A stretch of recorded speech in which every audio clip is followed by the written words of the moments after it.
자, 피프팀 멤버들의 또 다른 7번째 입장문이 공개가 돼서 또 일파만파 난리가 났습니다.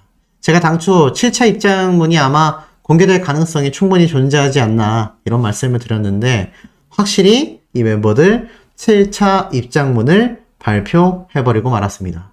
아, 정말 심각할 수밖에 없는 사태라고 보여지고요. 사실 지금 백이사와 안성희 씨 조사가 이루어지고 있지 않습니까?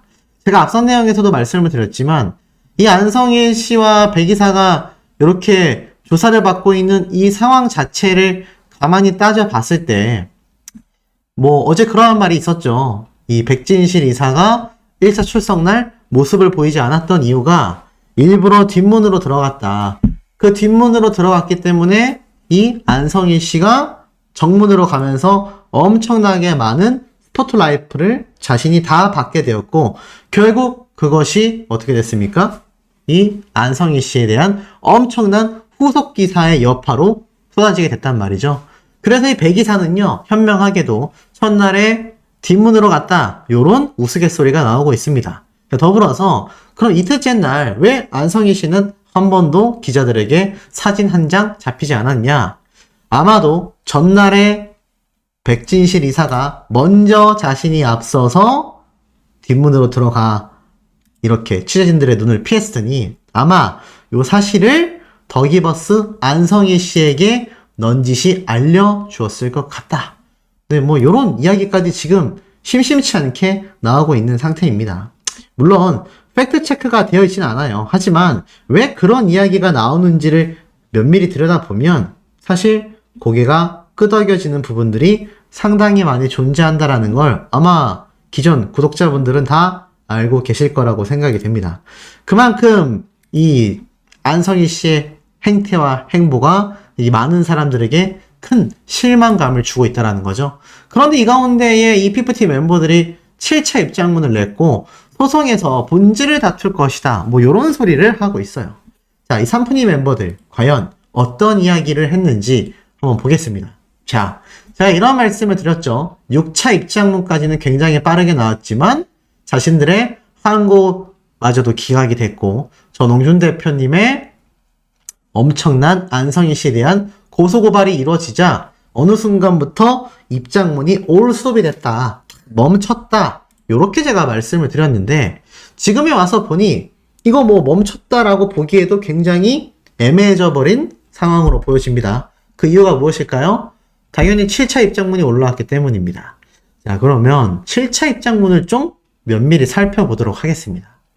자, 7차 입장문 짧고 담백합니다. 웬일로 길게 쓰지 않았어요.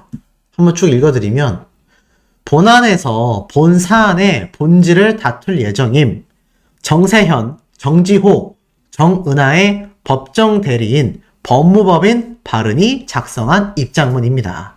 아, 이제 보니 아란, 시오, 세나의 법정 대리인인 법무법인 바른 측이 작성한 7차 입장문이네요. 근데 법정 대리인이라고 돼 있네요. 어찌됐건 이렇게 말을 합니다. 쌍방이 계약 해지를 밝혔으므로 전속계약은 해지되었다라고 할 것이고 현재 변화된 사정으로 전속계약 관련 가처분, 항고심 포함을 다툴 이유는 소멸되었으며 본안 소송에서 본 사안의 본질을 다투게 될 것입니다. 항고 이유서 등 항고심에서 다툴 내용을 준비했으나 재판부가 변경됐고 항고 일부 취하, 소속사의 해지 통보 등의 사유로 제출을 미룬 상태에서 결정들이 이루어졌습니다.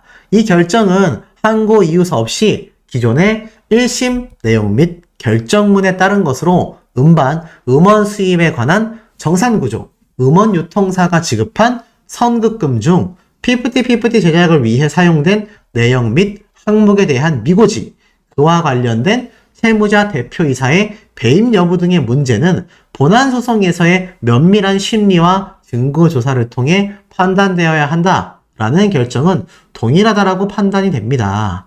말이 굉장히 어렵죠? 원래 변호사들이 말을 좀 어렵게 합니다. 쉽게 제가 풀어서 짧게 설명드리면 결국은 이 정상구조, 지겨워. 그죠? 지겹습니다. 이 정상구조를 또 한 번 이야기를 하면서 자, 결국 이 선급금에 대한 전홍준 대표님의 배임 횡령죄에 대한 꼬투리를 계속 잡고 있는 겁니다. 그러면서 이것이 본안 소송에서 면밀한 심리와 증거 조사를 통해 판단되어야 한다. 본안 소송에서 전홍준 대표님의 배임 횡령죄에 대한 부분을 끝까지 물고 늘어질 계획이다. 이렇게 보시면 굉장히 좀 정확하다라는 생각이 듭니다. 그래서 이에 본안 소송이 마무리될 때까지 추측성 기사는 멈춰줄 것을 요청드립니다. 라고 이렇게 기사를 썼네요. 근데 참 특이한 것이 하나 있습니다. 보시면 하트 표시하고 공유 마크밖에 없죠? 그리고 여러 명이 좋아한다라고 눌려져 있지만 이 인스타그램 게시물에는 한 가지 특징이 있습니다. 바로 말풍선, 메시지 모양이 없어요. 그 얘기는 댓글창을 막아놓은 겁니다. 실제로 직전 6차 입장문, 전속계약서에 대한 폭로를 했었던 6차 입장문의 게시물을 보면 실제로 어떻죠? 댓글들이 다 풀려 있습니다. 댓글들이 다 풀려 있는 상태예요. 그런데 도대체 무엇이 두렵고 무엇이 불안했길래 이 PFT 멤버들은 이 댓글창을 막아놨겠습니까? 자, 이거 한번 읽어보면 축하해. 너희들이 원하는 대로 전속계약 해지가 됐네. 자, 그 누구 하나도 PFT 멤버들을 옹호하거나 응원해주는 사람이 없습니다. 어떤 분이 댓글로 이상한 이야기를 하셨어요. 소씨가 자꾸 이 삼푼이 멤버들을 응원해주는 것 같다. 유리하게 이야기하는 것 같다. 저는 그렇게 말을 한 적이 없는데요. 더불어서 그렇게 하고 싶은 생각도 존재하지 않은 상태입니다. 그러니 이 부분에 대해서 결코 오해가 좀 없으시길 바라고, 자, 이 댓글들 반응이 저는 팩트이고 진실이라고 생각이 됩니다. 이제 계약 위반에 대한 손해배상 소송해야지. 다 토해내야 될 거다. 세상이 호락호락하지 않고 무섭다라는 걸 더 나이 들어서 알 것인데 이제 소속사도 없고 프리이신 분들이니 찐 실력이 나오는 거냐? 조만간 유튜브에서 즙즙 울면서 나타날 것 같아. 삼푼이들은 이제 백수가 되었다. 안성일과 민사소송 배상만 수십억이다. 막차는 떠났다. 멤버나 부모님들이나 정말 답답하다. 전홍준 대표님이 보살인 것 같다. 진짜 악덕 엔터테인먼트였다면 괘씸죄를 더하여 아마 6년 전속으로 묶어두고 썩혔을 거다. 맞습니다. 전홍준 대표님이 작정을 했다고 하면요, 지금 이 PFT 멤버들 이렇게 뭐 법무법인 바른 측을 통해서지만 7차 입장문 못 냅니다. 왜냐? 전홍준 대표님이 그냥 전속계약 계속 끌고 가면 6년 동안 묶어 놓을 수 있을 것이고, 제가 앞선 영상에서도 말씀을 드렸지만 손해배상액이 이 전속계약 기간이 길면 길수록 커지지 않겠습니까? 아시다시피 전속계약 기간 동안 제대로 된 것을 이행하지 않으면 이 멤버들 활동했을 때 대비의 금액으로 환산해서 모든 금액을 정산하게 되어 있습니다. 그런데 이 PFT 멤버들 만약 이렇게 전홍준 대표님이 몇 개월 만에 전속계약을 해지해주지 않고 원래 남아있는 기간대로 6년 꽉 채웠다면, 아시다시피 이번에 항고 소송도 기각됐잖아요. 애시당초 전속계약은 해지된 적이 없는 겁니다. 그러니 이 멤버들 계약 해지 안 되고 더 엄청난 손해배상액을 때릴 수 있었음에도 전홍준 대표님은 갈라서준 겁니다. 그래서 이런 말이 있어요. 소원대로 계약 해지가 됐다. 밀린 정산 해주시고 코로나 걸렸다고 소속사를 속였으니 업무방해죄와 허위사실 유포죄로 처벌받고 새 출발했으면 좋겠다. 자, 이런 엄청나게 예리한 댓글들이 쏟아지고 있습니다.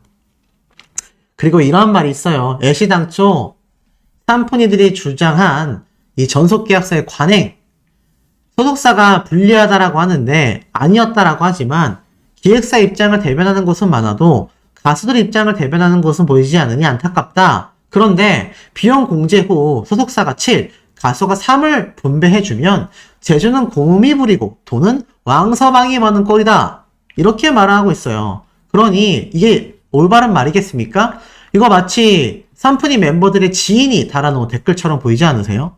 그러니까 여기에 대해서 엄청난 이야기가 나옵니다. 막 욕을 먹는 거죠.